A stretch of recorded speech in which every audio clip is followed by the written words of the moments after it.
نام محمد روشن روشن۔ جنگ بدر کا بنیادی سبب یہ بنا کہ اہل مکہ کو یہ اطلاعات پہنچی یہودیوں کی طرف سے، منافقین کی طرف سے،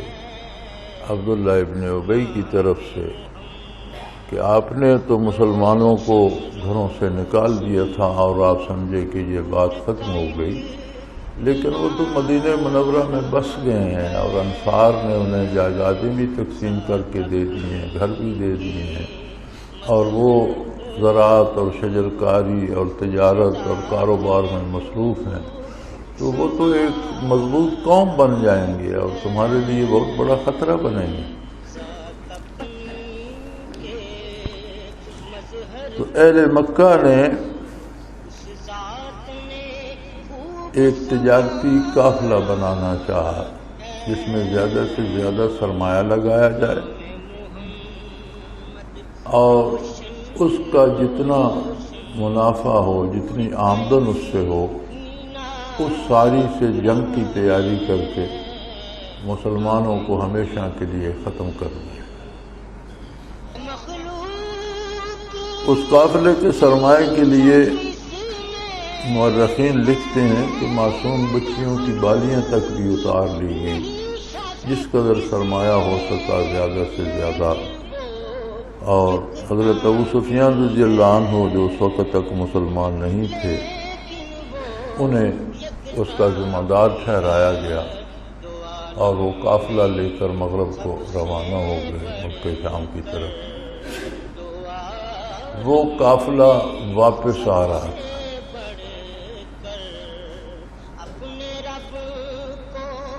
اللہ کریم کا اپنا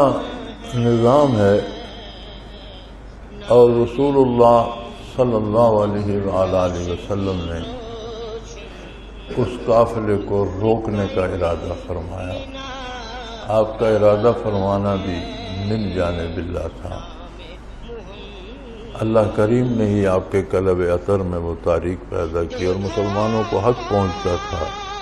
کہ جو قافلہ ان کی تباہی کا سامان کر رہا ہے اسے روکا جائے۔ چنانچہ حضور مدینہ منورہ سے تو اس غرض سے نکلے۔ اس کی بھنک قافلے والوں کو بھی پڑ گئی اور انہوں نے قاصد مکہ مکرمہ بھی دوڑا دیا، اہل مکہ کو علم ہو۔ اہل مکہ نے اپنی پوری قوت جو اس وقت ان کے پاس موجود تھی جمع کی، بڑے بڑے جنگجو شاہ سوار 1000 کی لگ بھگ تعداد میں، گھوڑے، اونٹ، راشن، اسلحہ لیس ہو کر نکلے، وہ بھی قافلہ بچانے کو تھے کہ قافلے کو بچا کے لے آئیں اور پھر آ کر پوری تیاری سے مسلمانوں پر حملہ کریں۔ قدرت کو یہ منظور تھا کہ تینوں لشکر ایک مقام پہ قریب قریب ہی جمع ہو گئے۔ بدر کے ایک کنارے پر مسلمان خیمہ زن تھے تو دوسرے کنارے پر کفار کا لشکر پہنچ گیا، اور عرب کی طرف سمندر کے کنارے جو چند میل 2-4 میل کا ایک فاصلہ ہے وہاں قافلے کا پڑاؤ۔ قافلے والوں کو خبر ہوئی کہ مسلمان بدر میں پہنچ گئے ہیں تو انہوں نے راتوں رات ہی اپنے خیمے اکھاڑے، سامان لادا اور اونٹ بھگا لیے۔ قافلہ بچ کر نکل گیا تو اہل مکہ میں مشاورت ہوئی کہ ہمارا مقصد پورا ہو گیا، ہم قافلے کو بچانا چاہتے تھے، قافلہ بچ کر نکل گیا، ہمیں واپس جانا چاہیے۔ جس پر ابو جہل اڑ گیا کہ اس طرح کی تیاری کر کے روز روز نہیں نکلا جا سکتا، ہمیں قافلے اور اس کے مال و دولت سے جنگی تیاری کی ضرورت نہیں ہے، ہم اتنی تیاری میں ہیں کہ مٹھی بھر مسلمانوں کو ہم کچل سکتے ہیں، لہذا جنگ ہوگی اور آج ہی ہو۔ اس پر مار کے بدر ہوا قرآن کریم نے بھی اس کی وضاحت اسی طرح فرمائی ہے کہ مسلمانوں تم تو چاہتے تھے کہ آسان جنگ تمہیں ملے، اور قافلے کے ساتھ تو کوئی مسلح آدمی تھے لیکن اتنے نہیں تھے کہ وہ مسلمانوں کا مقابلہ کر سکتے، اور دوسری طرف 313 مسلمان جن کے پاس کوئی 6 تلواریں، 8 زریں اور 2-4 گھوڑے تھے اور چند اونٹ سے سواری کے، اور کھانے کو بھی راشن بھی قابل ذکر نہیں تھا،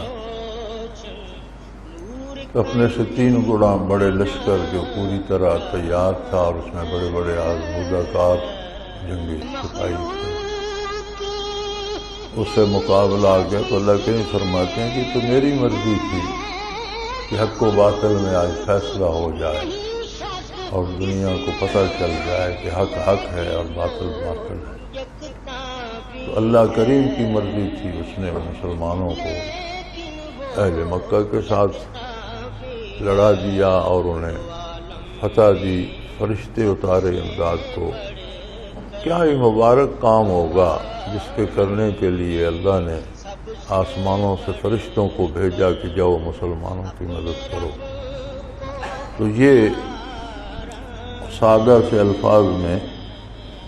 جنگ بدر کی بنیادی وجہ بنی۔